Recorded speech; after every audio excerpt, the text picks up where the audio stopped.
Good. Okay. Good morning. Welcome to the Conservation Program Workshop. Appreciate the the show of interest. So I think most of you know that our board adopted this. I think like about a week ago, or no, 2 weeks ago. Sorry.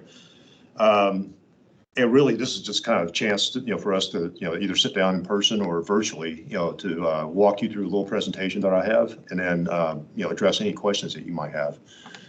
So I can't see who all is online, but we do have a small group here helping out, like with any questions that might come through, on the, virtually. And of course, the ones in the room, you'll certainly be able to ask your questions, as we're kind of going through. That's okay. So, Carrie, just let me know when we're ready to go. Okay, thanks. So I guess maybe just a quick question for our audience in the virtual world. Can you all hear me okay? Okay, great. I see one head nod, at least. Okay, and again, if the audio isn't good, just please shoot a question out if you don't mind. And I think we're going to try to keep things muted until we go through the presentation. Okay, so again, welcome to the workshop.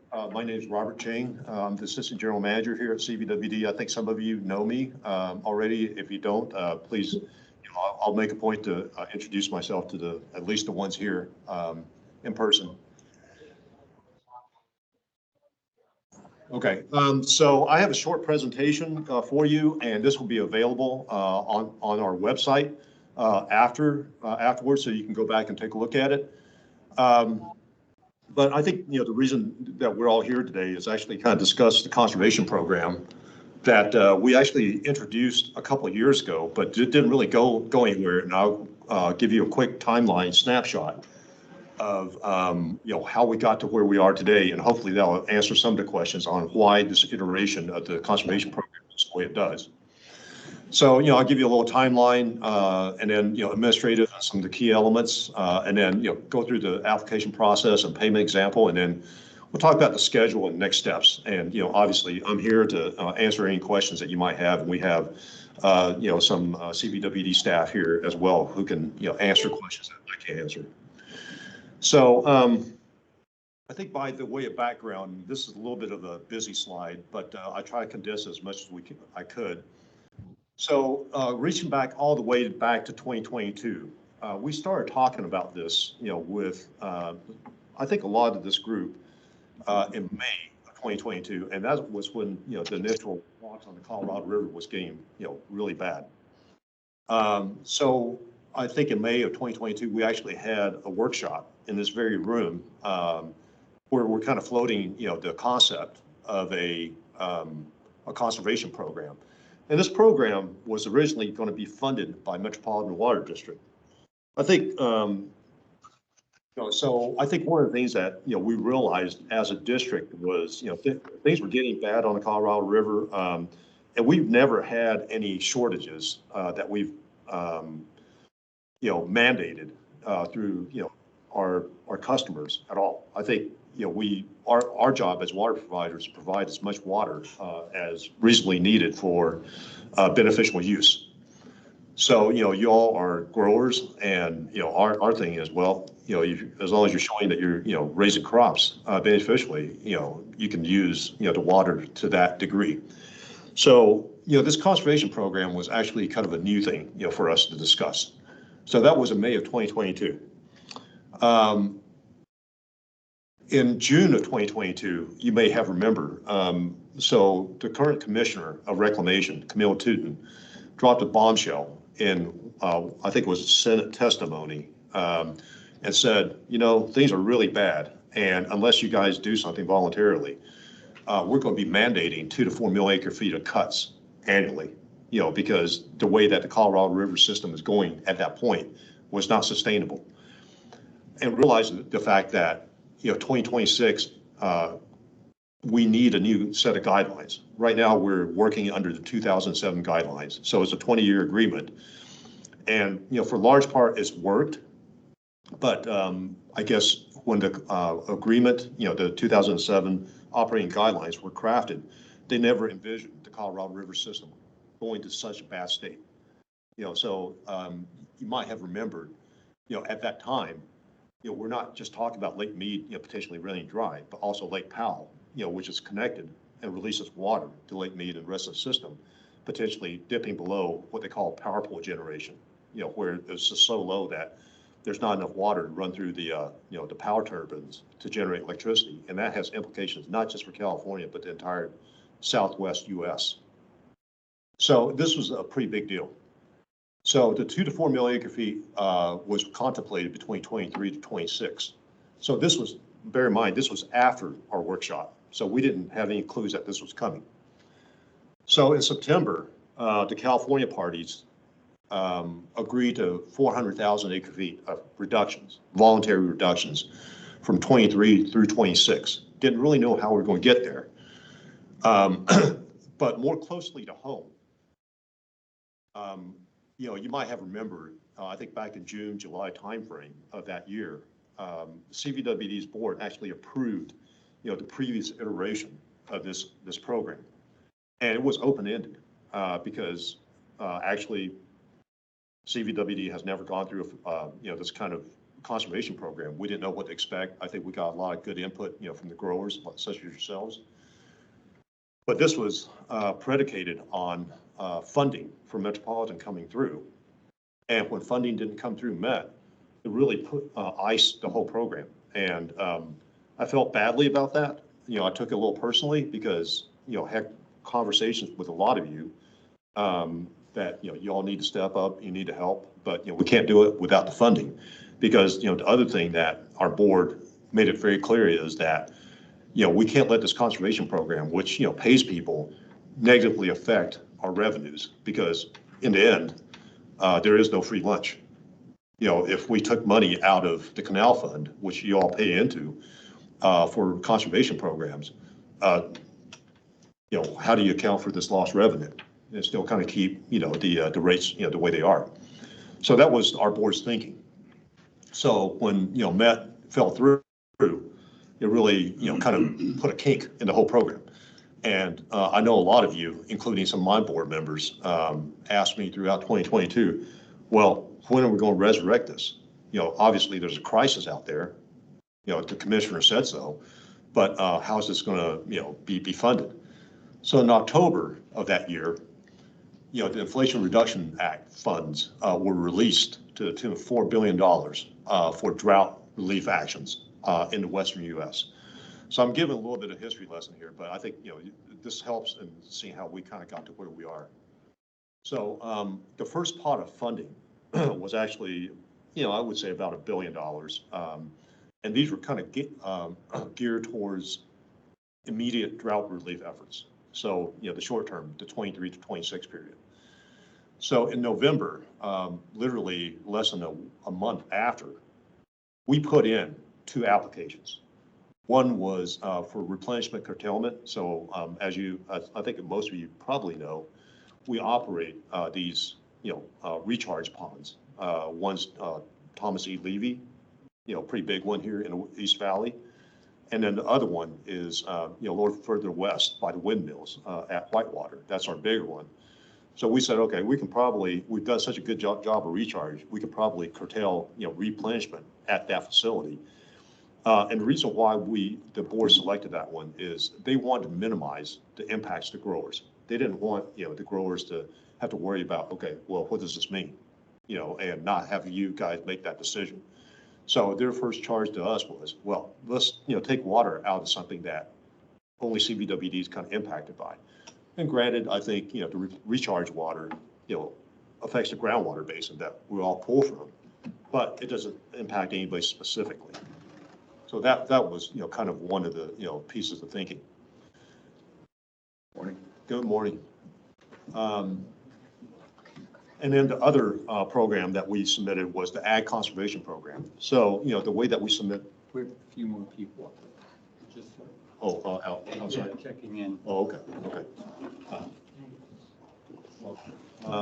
I'm gonna keep rolling if that's okay, and then we'll, we can catch up. later if you guys have any questions. I'm just kind of going through a history on how we got to where we are today. And this presentation will also be available online, for you guys to review later if you like to. The other program that we enrolled was the Ag Conservation Program. So what we did was kind of repackaged, what the board had already approved back in July and just asked reclamation for funding. So, it sounds simple, but anyways, so, fast forward to, skip a few months, go to January.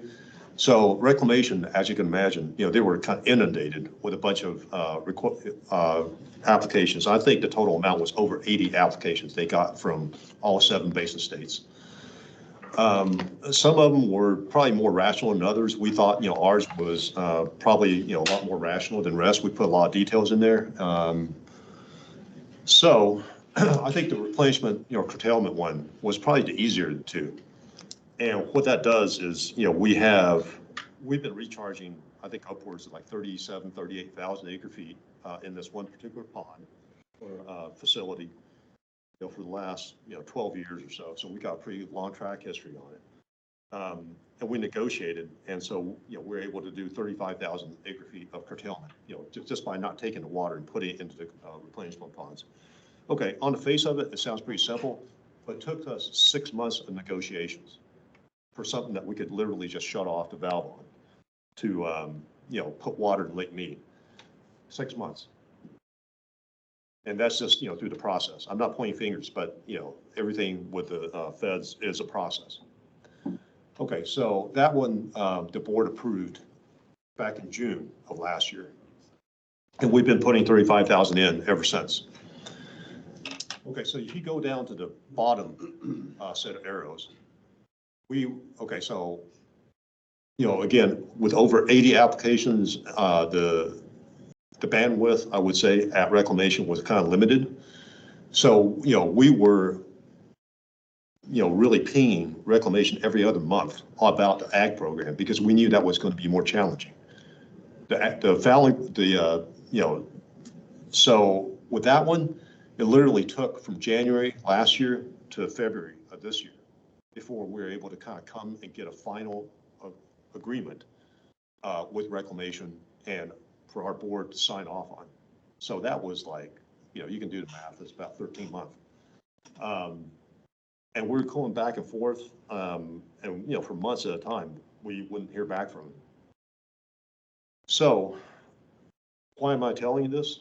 I'm just sharing this with you. My job is, or our job here is actually to, bring in money, for the valley. So you guys, whoever wants to step up, can step up. Unfortunately, I think the reclamation process was a little binary. They wanted, some really strict standards in there that, we can actually show savings. And kind of going back and, negotiating with them on something that wasn't in their standard boilerplate was extremely difficult. So in the end, that's how we got to where we are today, on a permanent fallowing. So I know, I got some really thoughtful questions last week about this, which I really appreciated.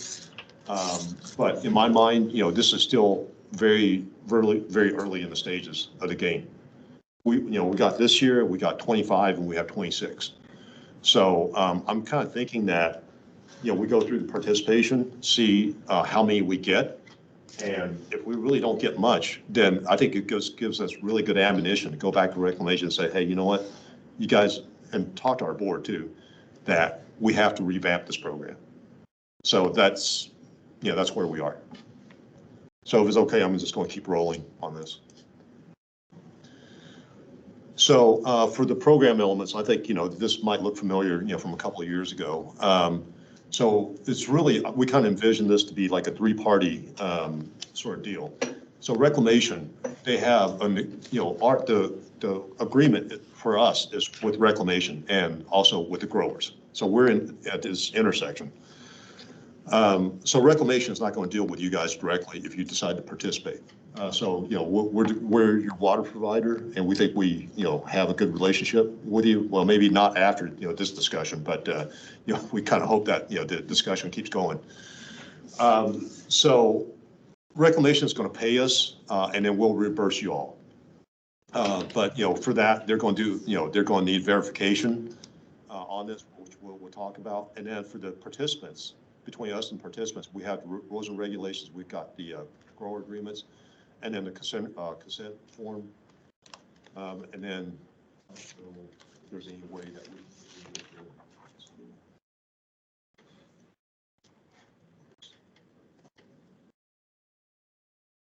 It's going to ship. Sorry. Here. Okay, so there's a series of agreements, and you'll find all these things online. I think you're probably pretty familiar with the website interface. Okay, so we're having free lunch? I thought you were bringing some, Juan. Welcome. So again, for those of you who may have missed the first part of this presentation will be available on our website, after this meeting, and then we're also around to kind of answer any questions you might have. I just kind of ran through the history on how we got here. So the program elements, I think the key thing is, there's 1 through 3 years, during this period. So you don't have to commit to all 3. If you didn't want to, you can go year by year, and there's no price differential. And again, I think, through the discussion with Reclamation, our board, to kind of get this program kickstarted, we're restricting the permanent crops. Basically, dates, citrus, grapes, forage crops as examples. The important things, how much will you get paid? $340 net, to you all. In 2 installments, basically at midterm, which is about July, and the end of program. This year being a shortened year, it doesn't make a difference. You guys will still get paid in July and December. And then the irrigation water availability assessment will be waived during the participation period. And, we've got some experts who can talk to the IWA process in the room, should there be any questions. And again, this presentation will be, made available if you don't want to take a bunch of notes. I think a lot of, the rest of it's pretty similar to what you've seen before. The landowner leasing is responsible for, dust and weed control and, paying all charges. And then obviously, if you're leasing land, you need to get landowner consent on this. And one of the important elements here is no groundwater substitution is allowed. Even though this is not necessarily a reclamation condition, we just think that we bring water in, and if you're, enrolled in this program, we pay you not to use water, and you still pull out groundwater. That groundwater needs to be recharged at some point in the future. So that's the rationale. Okay, participation steps. So for the growers, there's a couple of important deadlines here. For the 2024 growing season, it's the applications, the whole submittal package, should be completed and returned to us by April 30th. So that gives you about 7 weeks or so to get things done. Obviously, we encourage you to get your applications in, because it's a multi-step process. I'll kind of go through. And concurrently, if you're not ready to sign up for 2024, we'll still, this process will be open between now and August 1st for the 2025 year. And I'll explain to you why that is in a minute, because this is a shortened year, it's just based on when we got the agreement back from Reclamation. Again, the program information is available on the Conserved CRW website, which I think most of you are probably super familiar with now. For our responsibilities, so CVWD staff will review the application and will determine the eligibility. And then, we'll do a baseline calculation based on historical water consumption. And then, we'll prepare the agreements if, you're deemed eligible to participate. And we're going to be doing field verification and blocking meters, if applicable. We realize that there's going to be situations where some of you may, if you're eligible for this, you share some meters, with some other landowners, so locking it out may not be possible. So, we could talk about that. Again, it's not a one-size-fits-all solution. We realize that. There's going to be periodic field visits. So the two that we kind of earmarked are for the midterm and the end of the period, just to make sure that, just conduct the visual. And this is something that Reclamation's requiring, and we'll give you at least 48 hours notice, if your presence is needed. But obviously, when we do the field visits, we'll also have, hopefully, a volume of the water that you conserved, during the previous periods, and just kind of check with you and sit down with you and just make sure that, that looks good before we, before you all turn an invoice to us, for payment. And then, again, I kind of jumped ahead. We'll, be reviewing the canal and groundwater use, with you all. And then the reimbursements for the growers. So we'll be doing the calculation, on our own, and then we'll review that with you before, before your invoice gets submitted. So just, to make sure that there's no misunderstanding. And then we also talked about the two payments in July and December. So I'm going to walk you through, the year one schedule, if that's okay. So, February is already passed us. And we kind of opened this up, towards like March, and apologies for like the late, the late opening of this. I know some of you've been waiting, for this for almost 2 years now, and for all the reasons I kind of outlined before, I couldn't come before this group until I had the funding, kind of learn my lesson, the first time. So in April, we're going to close the application, and then we're going to analyze, the consumptive use of the baseline and kind of work it out with you guys. And we'll select, we'll make a selection by the end of May. And, by then we'll, for the eligible growers, we'll execute the agreements, and then, we might even get around to conducting the initial field checks and, get you guys enrolled. Moving on to July. July is when the program actually first starts, the official start for it. Before then, there's a whole process, with Reclamation. We have to, send in the approved agreement the CVWD has with Reclamation, which is already in the works right now. We have to submit to them a tech memo, and the tech memo just kind of outlines overall how much acreage and how much water that we're planning on saving in 2024. And then we have to revise our water order for 2024. So these are things that you don't have to be concerned with, but this is just kind of show you, some behind the scenes stuff that's going on. It's not just as easy as saying, sign me up and, the money, starts coming in. And then in September, we have to submit the 2025 Colorado River water order. So that's why the year two application, we have to close by August 1st. So, to kind of give us some certainty on, who all is eligible, so we can deduct it off our water order. So just because you're signed up for 2024 doesn't mean you're automatically enrolled in 2025, unless, you tell us you're going to be in for a 2 or 3 year program. In December, it closes out the calendar year, and we'll, I think Reclamation's asking for verification of the water that's saved. And then in May of 2025, Reclamation will do the final decree accounting for 2024. So that's a 5-month lag. So, okay, so there's a lot of words up here, and there's, a lot of dates, but what does that mean, for the payments? So if you kind of pivot, to the bottom panel, this, just to be fully transparent, this kind of shows you the flow of funds from to CVWD from Reclamation, and then, how the funds get to you all. So the first payment to us, the first half of the total amount that, we said for the entirety of the district that the enrollment is up to 10,000 acre feet, we'll get paid for 60 days after July.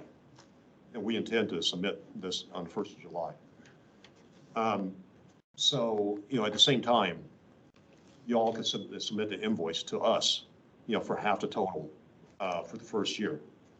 Okay, so realizing that this, the first year is going to be an estimate because we got started so late that we'll just, we'll pay you off 60 days after you submit the invoice at $340 an acre foot. The second payment is going to be done within 60 days after the December verification. So that'll probably be towards the end of the year. So we're going to get paid 1/3 of the total, but you all will get paid, the balance of the half. And we're going to front that money as a sign of good faith because we don't think that it's fair to make you wait until the verification, the decree accounting process is made of 2024. So that's how the cash flow works. And it's going to be similar for 25 and 26, except instead of starting in July, the start date will be January 1st of the year. And then there will be a series of payments spread out. But you guys will still get paid in 2 payments in July and in December. Okay, so I have a little program payment example that walks you through the baseline and the payments, et cetera. Okay, so I think, so just kind of cover, and this is all also covered in the program rules and regs. So let's start off in the top left-hand corner, with this little graphic. So let's say that, you're a grower who's eligible. And then we ask for 5 years of water use. And so I think in our program, we said, okay, we're going to pick, 3 years that's drop into low, drop into high usage, realizing that, the farming use is going to be, variable. So in this particular example, what we did was, and this is completely made up, so you don't have to worry about your data being leaked. So the low is 850 acre feet in 2021, and the high was back in, say, 2019 of 1,300 acre feet. So we're going to drop both of those according to program rules. And then we take the other 3 and average them out. So basically it's 1,100 acre feet a year. So 1,100 acre feet a year, that's for January to December. So because 2024 is a half-year program, that means that you're only eligible for 500 acre feet because half a year is gone. So 550 acre feet, by 340 acre feet, $340 an acre foot, yields you about $187,000 maximum that you're eligible to receive. So for this, if everything goes ideally, your first payment will be for 275 acre feet at $93,500. And if you don't use any water during this time period, you get the other half 60 days after December. Now, I think, one of the questions that we got from previous is, okay, assuming that, and we're going to be metering, all the, water use, right? So assuming that there's some water use, in this time period from July to December, let's just say the number's 20 acre feet, some nominal amount, that we can document. So you got 20 acre feet of use. So basically, now you're down to 530 acre feet that we're going to pay you for. So the first payment, again, is based on an estimate, right? So we say you're going to get paid for, 275 acre feet. So we're going to take this revised total of 530, so knocking down 20. So the second half, the second payment, you'll get paid for 255 acre feet or $87,700 or $86,700. I know there's a lot of numbers here. Again, this will be made available to you, so you can, kind of walk it through, or, I can certainly walk it through with you again if you like later. So the first, when you kind of take a look at the timeline that I have, like, in the middle of the page. So July, 2024, we have like the field inspection. We will be doing the field inspection before, but assuming that you guys submit your payment in by July 1st, we'll have 60 days to pay you. So you'll get the $93,500, by before September. Then you go through the rest of the year from September to December. There's not going to be any activity, but realize the fact that from July to December, or, the rest of this year, the IWA is going to be waived, for y'all because you're enrolled in the program. And even if you use 20 acre feet, the IWA is still going to be waived. Your second payment will be, okay, so let me run through, the two scenarios. If you didn't have any consumption at all, on the meter, you're going to get the balance of the $93,500. But if you used, if you have 20 acre feet of consumption, then basically your revised your revised payment will be $86,700. So, assuming that you submit it by December, you'll get it by the payment by February. The other wrinkle to this, you'll be charged for 20 acre feet of use. But again, the IWA is completely waived for this period. Okay, so the next steps. Okay, so we have some some forms here, I think in that corner. And these documents, again, are available. I think, the next step, if you guys are available or, or interested, you submit your application. We'll work through the baseline. It'll be an iterative process, and we'll determine the eligibility by the end of May. So again, that's the formal presentation. I'm sure you all have some questions for me. So we'll take maybe the questions in the room first, and then obviously the ones online I'll have maybe Carrie or whoever's kind of monitoring the screen for virtual questions. Yes, sir. Hey, Robert. Thanks for the meeting. You said something about locking out meters on these permanent crops. I would envision, I'm not thinking we're going to do all of our acres, but let's say we have all of our acres are permanent crops. Right. Wouldn't we just enroll all of them and then try our best to grow a crop with a reduced water footprint and then just net the difference at the end of the year? So our meters are going to stay active. Right. So yeah, I think those are the situations that's helpful to walk through, right? I mean, if you got multiple usage, or if you're sharing a meter with a neighbor and they're not in the program, I mean, it's impractical for us to lock you guys out. But even on our same orchards, I mean, we have we just finished a water consumptive study on dates a couple years ago. Right. And we basically cheat more than try to follow exact, just in all caution, to try to make the best crop we can. Mm-hmm. But if we reduce our historical use, let's say by a quotient of, let's say 10% or 15%, gambling that we can still bring in a crop without harming our crop. We have a net savings at the end of the year. And so we're actively watering that orchard, but we're doing so much more conservation in mind.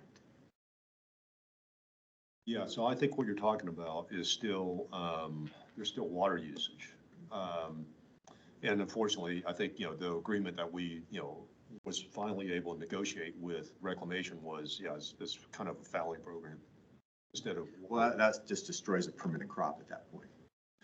Yeah, so I think it was kind of envisioned that if there's some permanent crops that are ready to be taken out, this might be the right opportunity to kind of push you guys in that direction. We already have a fallowing program.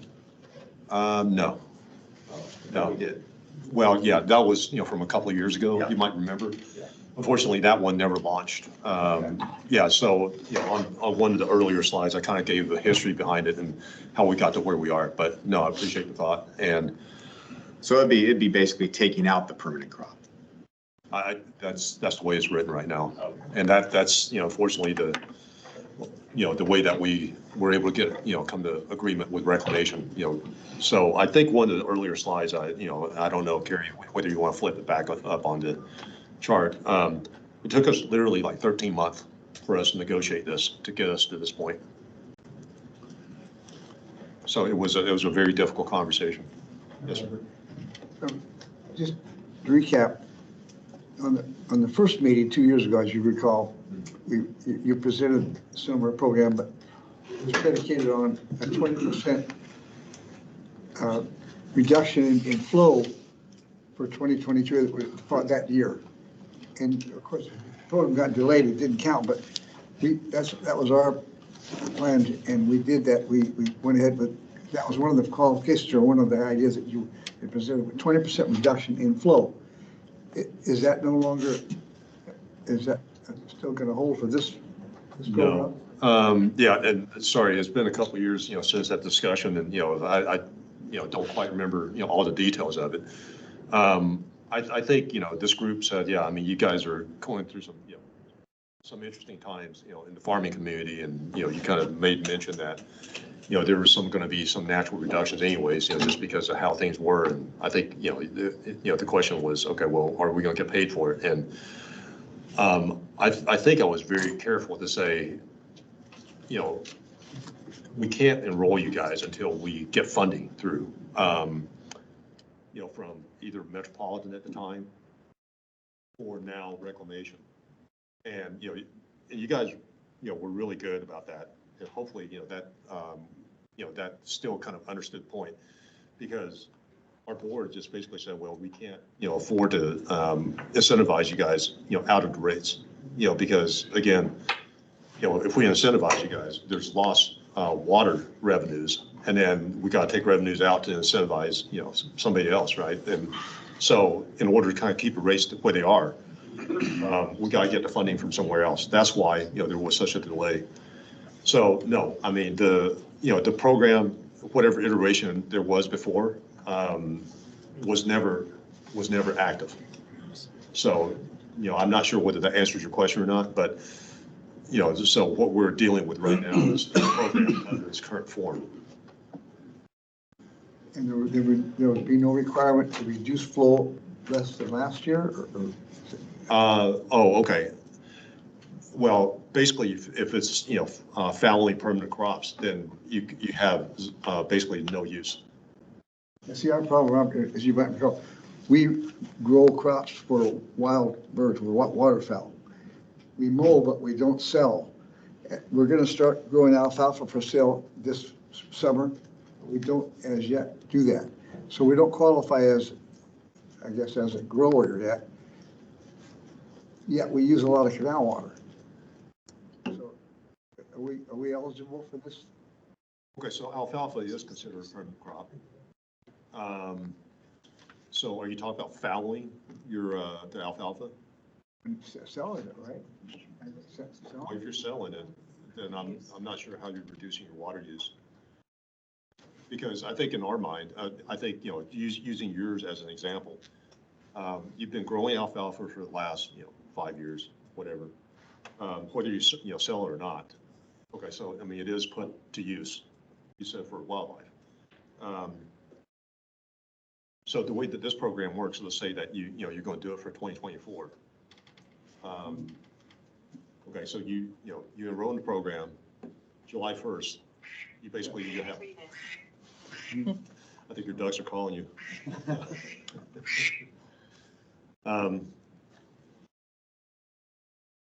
Okay, so basically from July to December, you show no water use at all. For I mean, it's a permanent fallowing. Oh, that's the qualification. That's the qualification. I see. The way that it's being currently envisioned. Robert, I think you need an interpretation on that from the Bureau, because it says a reduction in Colorado River use on permanent crops. You can reduce water on permanent crops. If you fallow them, you're killing the permanent crop. Can I interject real quick and springboard off that? I know we've had conversations, Robert, but could you elaborate on the board's decision to include only permanent crops as eligible and not transient crops? And was that a CV specific decision, or is that reclamation wide? I would say it's sprung board off of reclamations. Again, I kind of showing you this, graphic on purpose, the timeline. I mean, we, had talked to them. They use a standard boilerplate. And, basically, they're talking about fallowing programs, I think on permanent crops. So again, we're looking. But is that driven, is the permanent versus excluding transient crops, temporary crops, based on any science or data of water savings? And I say that because No, it's a good question. to this point, What's the goal is to save water. Yeah, what's the difference? You fallow. The permanent crops for one, use less water than transient crops that are double cropped, specifically row crop vegetables. Row crop vegetables, transient crops, temporary crops are infinitely easier to fallow. We simply don't plant versus pushing out 30, 40, 50-year-old date groves, citrus that use less water. So I just don't understand. I don't understand the science or data behind excluding temporary crops. And I'm not saying they should be included No, instead of permanent crops. I don't understand why everything is, in addition to, yeah. especially when that was 2 years ago when the conversations were being had and the funding was there and then it wasn't there. It was extended to all irrigated farmland. Right, right. No, all good points. And I would say, if I was running this program and I had funding and I needed to water, yeah, I mean, I think that, that would be the case. But I can just tell you, I think, the discussions with, reclamation and then subsequently the board, I don't know how many iterations we went through on this, about the very issue that you're talking about, Mike. And so in the end, I think it was really about proof, how can you prove this? And Well, you have a standard of those 3 out of 5 years. That's your baseline. We don't need payment up front. We say, okay, Albert, after a year or two later, you saved 25% of your irrigation over your baseline. right, right. Okay, I tried my best and I was incentivized to do it and we accomplished something. But I'm not going to kill the orchards. It's a whole different game. No, you're right. And, this obviously doesn't apply, for a lot of the, situations here. I think it was only kind of geared towards, certain. It's basically taking out orchards and vineyards is what it's doing. But it says a reduction in water use, not a fallowing of permanent crops. Yeah, I think, when we're talking about this, with the board, I think, that it did pivot over to fallowing, but you're right. Okay, the reduction part, I can see where there'd be some ambiguity. I mean, so. Were there any conversations about minimum savings? So you could fallow and save, 95, 100% of the water, or is there a baseline threshold of, okay, if you reduce your usage while still keeping the crop by however means, and you save 20, 30%, then that is an eligibility threshold? No, we started going down that path, Mike, and it just got to be extremely, complicated, yeah. So, basically, I think that, I would say, the sledgehammer approach, which is what we're talking about here, rather than a more nuanced approach, was the, like you say, Well, take it's out. going to assist with crop removal. That's what, pay vineyards to get taken out. To take, yeah. So that's the way it's envisioned right now, but, yeah, we're taking notes, on the comments here.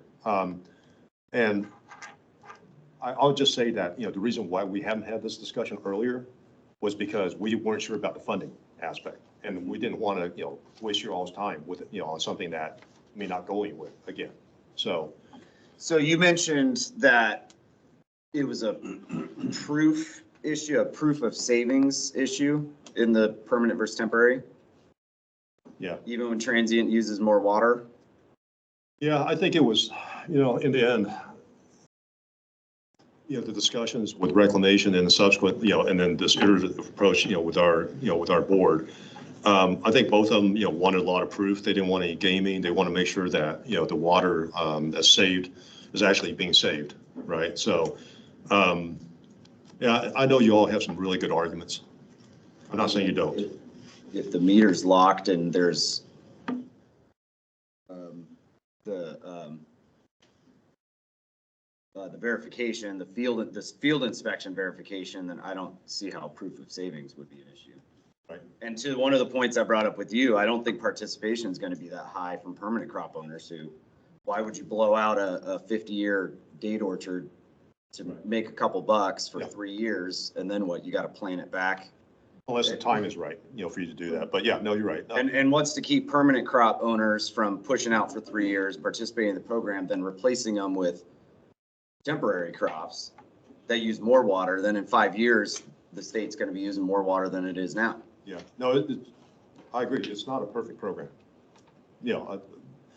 But in order to get things moving, because I didn't want to waste another year and have no program at all. We started this. So What I will say is that I think the proof will be, later on and see, okay, if, the sign up is minimal, then when I think, that'll give me ammunition to go back to reclamation and our board and say, hey, look, the way that, you guys constructed this was way, way too tight. We have growers that are ready to go with these other things. Will you consider? It could be an interpretation, because I mean, you talk about reduction in use of permanent crops. That doesn't insinuate a destruction of permanent crops.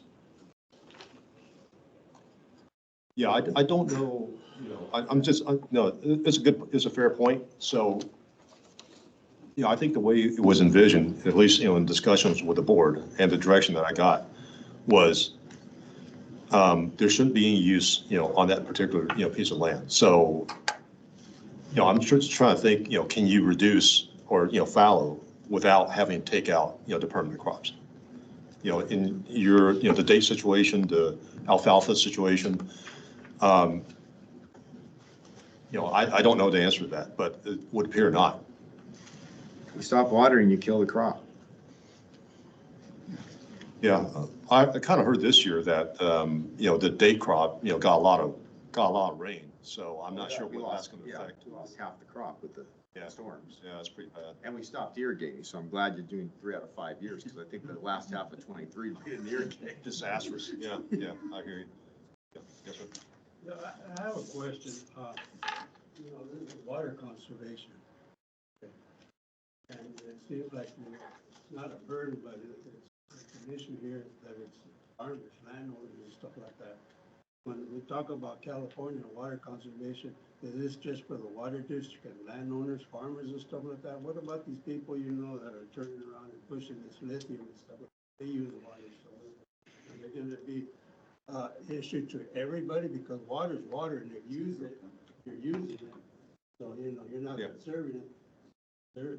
Is it gonna be everybody, any kind of entities and stuff like that, different entities that use, consume a lot of water to turn around and be based on, they have to turn around and conserve water too, instead of just, farmers? Yeah, so let me see if I understand your question. So this is an this is an agricultural program. I think we do have other programs, maybe not so much on the municipal side, and I'll turn it over to Scott in a minute, but so, on residential, I think we've had some successes. We're trying to, get some money for the golf courses, to kind of remove turf. And yeah, I mean, I kind of view it as our jobs, if there's money out there, to bring as much money as we can, for all different sectors. I, hope that you agree that, you don't want the conservation programs to kind of increase the costs that, that everybody else has to pay. So.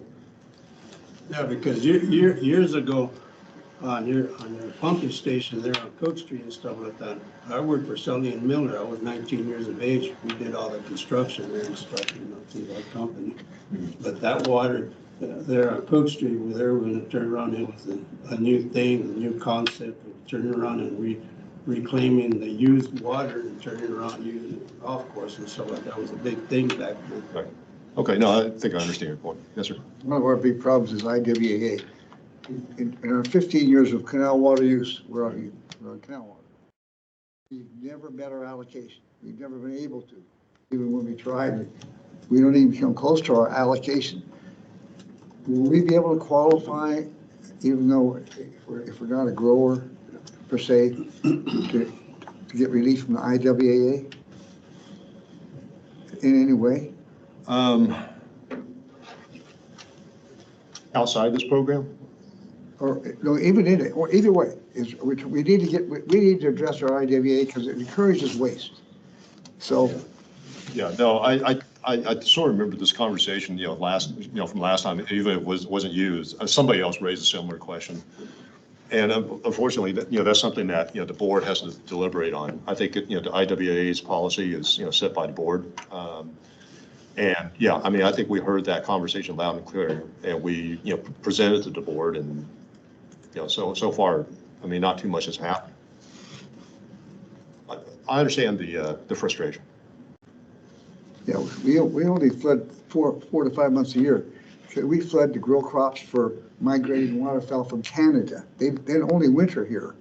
We only flood from September to January 1st. Then we're done for the year. Right. So, but we use a lot of canal water during those months.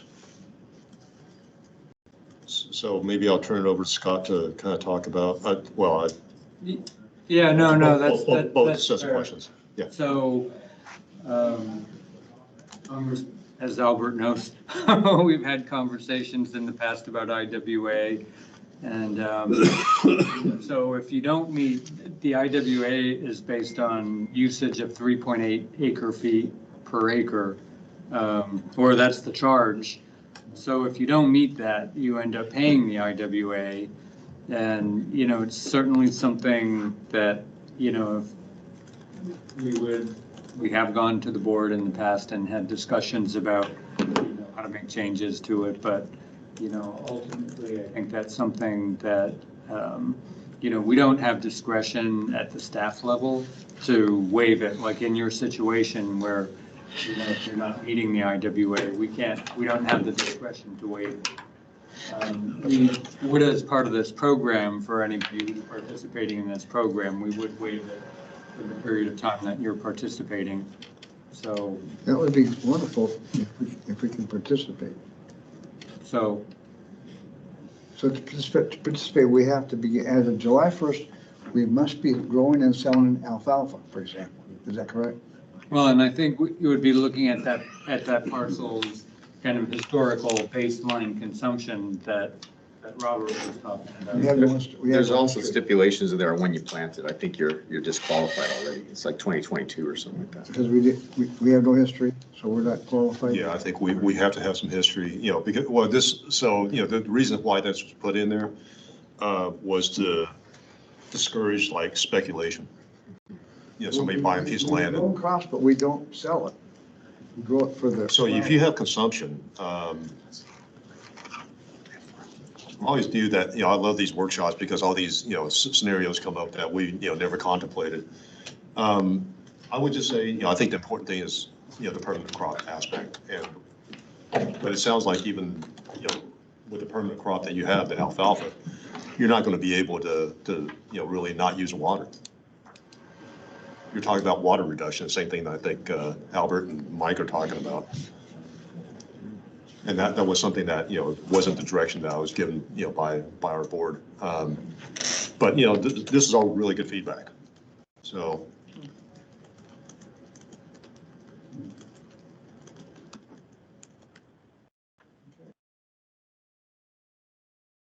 Is there any possibility, like say, for each landowner or stuff like that, want to participate and stuff like that, to turn around before they sign that contract and stuff like that, to actually get some kind of information as far as how much it's going to be for the program for each individual, as far as their history and stuff like that?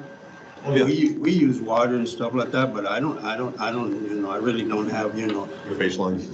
baseline is saying, we turn around for the past 10, 15 years, we've used so much every year and stuff like that. For this program, stuff like that, could somebody come over and talk to somebody here for the water district and say, the concurrent numbers and stuff and say, okay, I got so much acres, I've been participating for years and whatever, and okay, if you want to participate in this program, it's going to be X amount. You're going to save so much, to turn around in black and white to see what we're going into. So what you're talking about is like the baseline analysis, part, I think, of the, once you put your application in. So I would say that, if you're on the fence about this, I don't know, if we have, the staff necessarily to run individual numbers. I'll think Scott with that, but I think, maybe I'll just put something out there and see what you all, react to it, or how you react to it. Even if you put your application in, there's no commitment, to sign up. I mean, it's, it's kind of an iterative process. And so if you, put in, your application, and then we'll make a determination here, and then we go back to you guys. There's still a whole selection process that we have to go through, but at least, then you would know, how much it is. That's the way I kind of think about it. I don't know how you feel, Scott, because it's going to be your staff that's providing the numbers. Yeah, we're pulling the numbers on consumption and we'll, provide that to Robert and they'll determine the baseline. So all of that would happen before you sign the contract or the agreement. So it's not once, you locked in.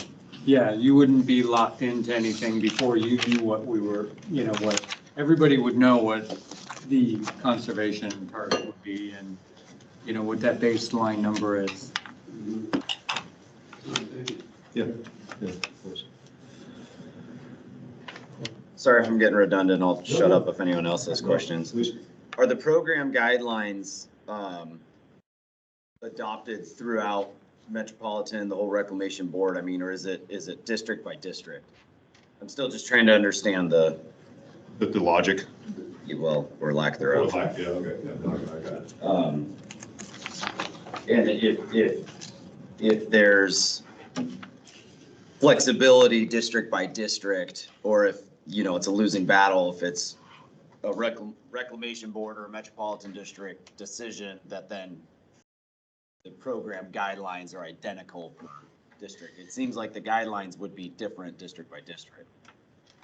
Yeah, no, that's a good question. So I guess what you're asking, Mike, is whether what we set forward in the CVWD's program, is that similar to what ID or? Correct. I think we probably have more in common with ID than we do with Metropolitan. Exactly. That I don't know, because until the program gets set, I really don't have visibility to what other programs are. I've asked for copies of their contracts and, for some reason I've been unsuccessful. I would just say, Mike, that through the course of our conversation, with Reclamation, the language of standard template came up many times in that conversation. So it would lead me to believe that, any kind of deviations, from a certain, mindset that Reclamation has, is just extremely difficult to do.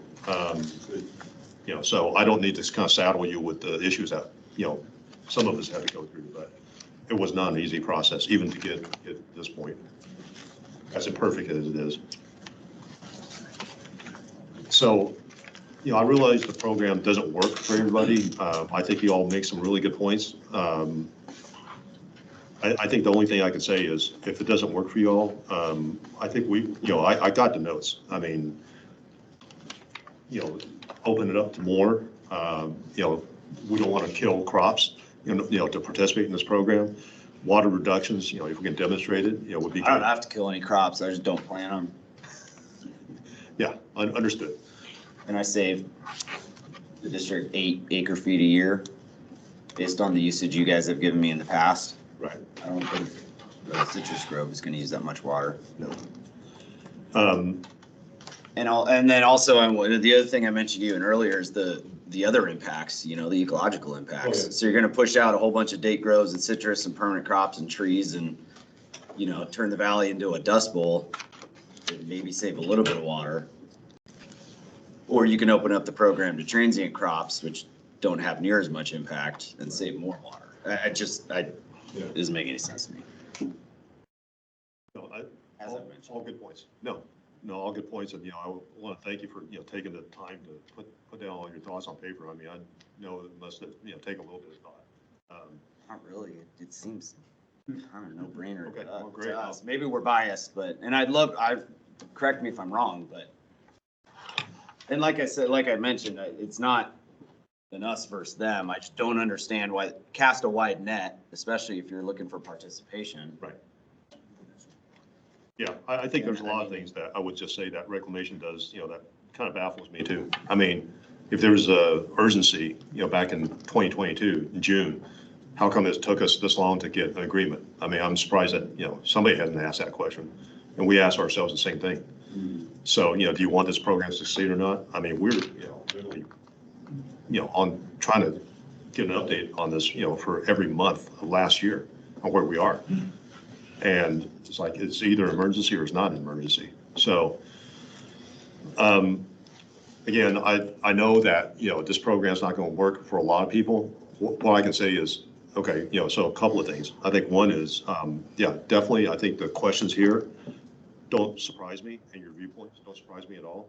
Because the second thing is, I really appreciate all the attendance here today, because it still shows that you guys are, in a position to help, which, we will relay back to the board and our, and then reclamation.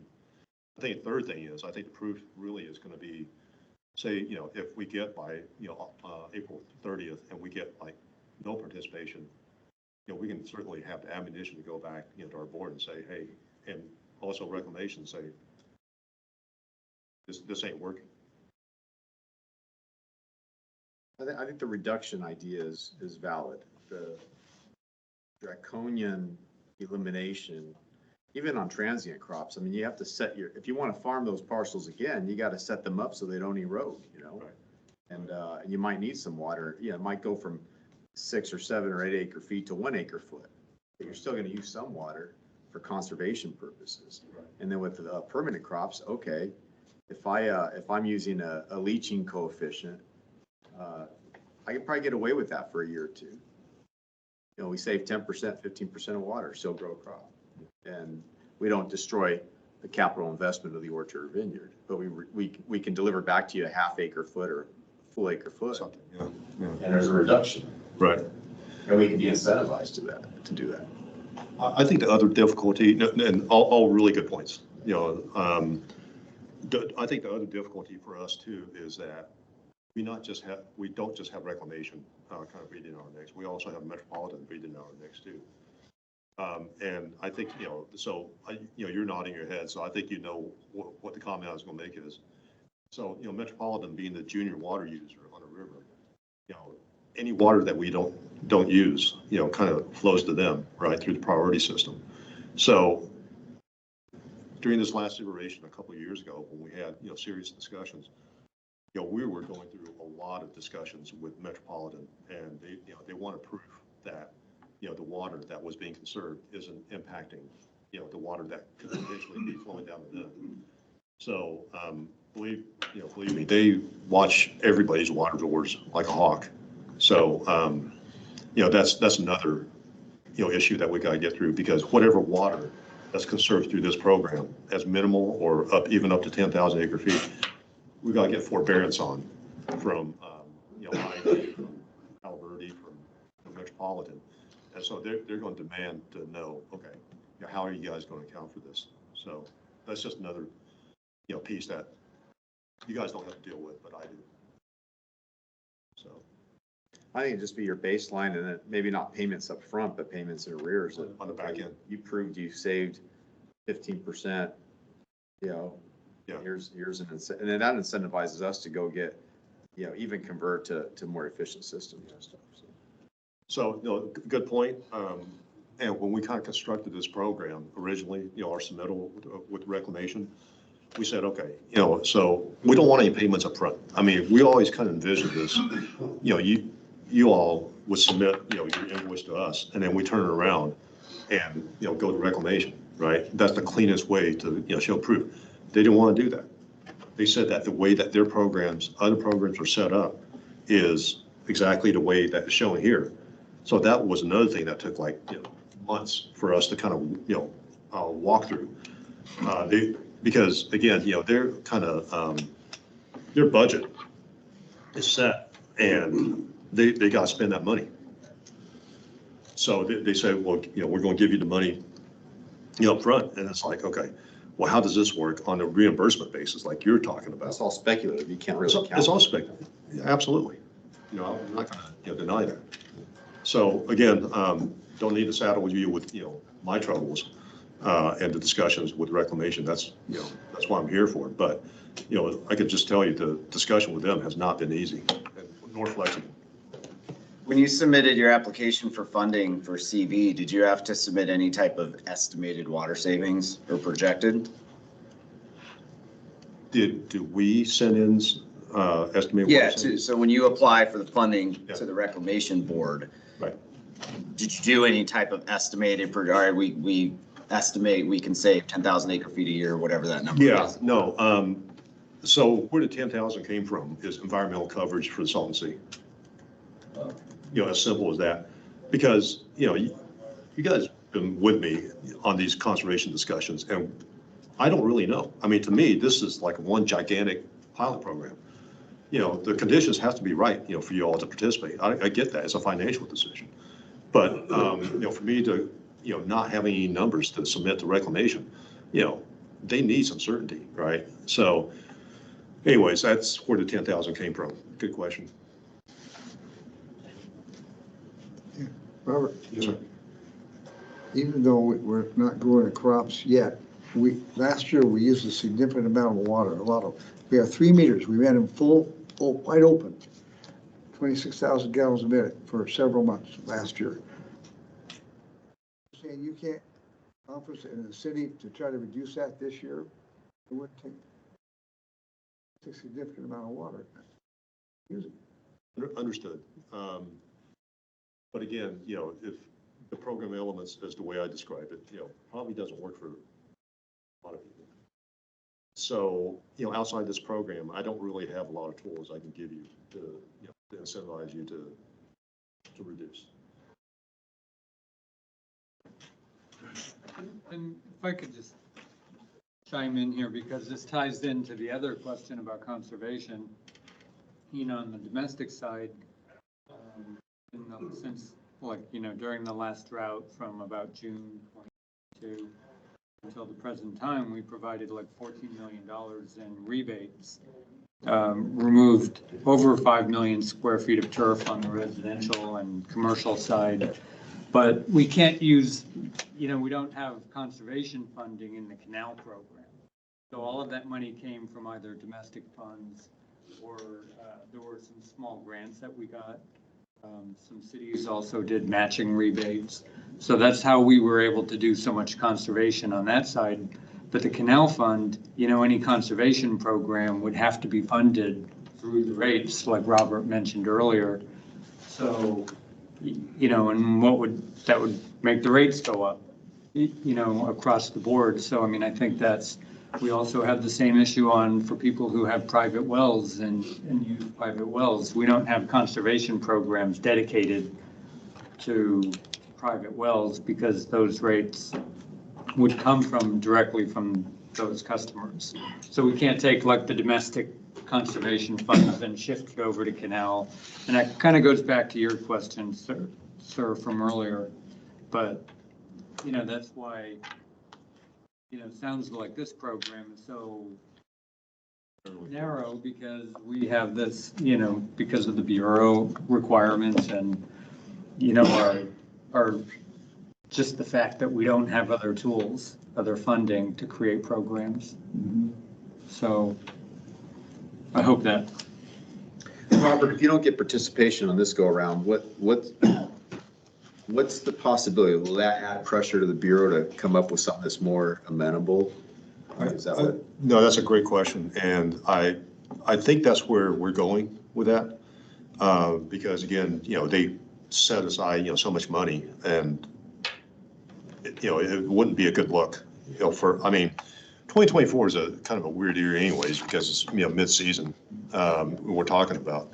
That's why I kind of highlighted, you know, like the August 1st deadline.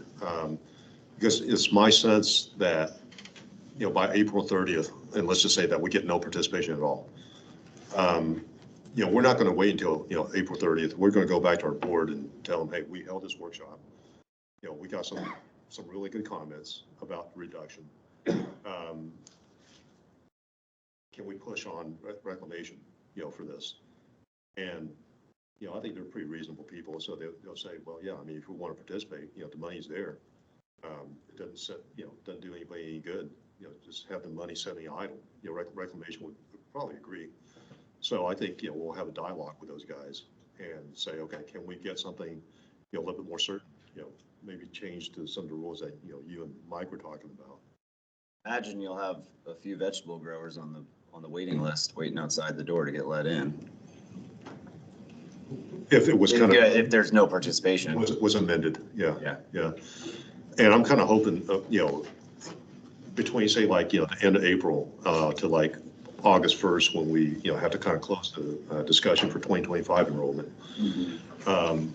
If it was amended, then that's the best case scenario I can see. I mean, I think, to negotiate with something, for reclamation for this year, outside these program rules, it might be a little difficult because they just don't move that fast. I don't know if that answers your question. Well, you're dealing with their budget years and everything else. I mean, it's like, Yeah.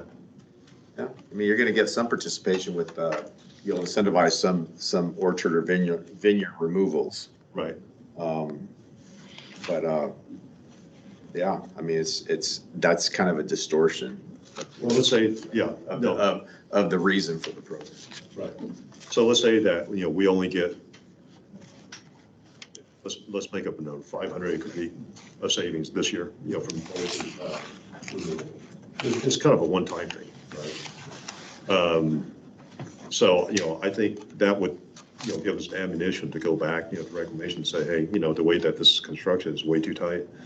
And, from the feedback that we got, this reduction idea, probably will seem more palatable. I mean, because, we want, to show that we're, this region, I'm not going to say CVWD because, we all represent, this region.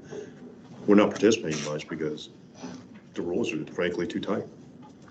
Well, and I think they, in my opinion, disqualify the most eligible participants. Right. I feel like it should be open to everybody, and if not, then it should be based on historical consumption Yeah, no, you have. and feasibility of implementation. It's really hard to push out dates in citrus. It's hard to justify that. Right, There's right, the transient crops. yeah. But you might incentivize a transient crop for, hey, just single crop instead of double crop this year. And there's a reduction in use. I mean, you might be able to produce 50,000 acre feet. There's flexibility. There's a lot more flexibility. Right. That was the way we kind of envisioned it, at the. That's how the program was written up 2 years ago. The last iteration, yeah, it was a Yeah. lot more open. Because again, I think the payments were on the back end, right? Now it's like on the front end, and I don't know, it's just, I'm probably repeating myself. So, Well, and like I said, I'm giving you ammunition to take, no, I appreciate that, I do. decision. And you're probably not the only one that's thinking that. I wouldn't imagine so. Yeah, no, understood. Yeah, we're primarily, one crop, vegetable crop. Yeah, for us to participate, I'm not permanent like Albert, but it has to be conservation. I mean, we want a sustainable farming community going forward for the future, but you need, savings and a reduction, not taking out your acres. That will not work. Right. No. The message received.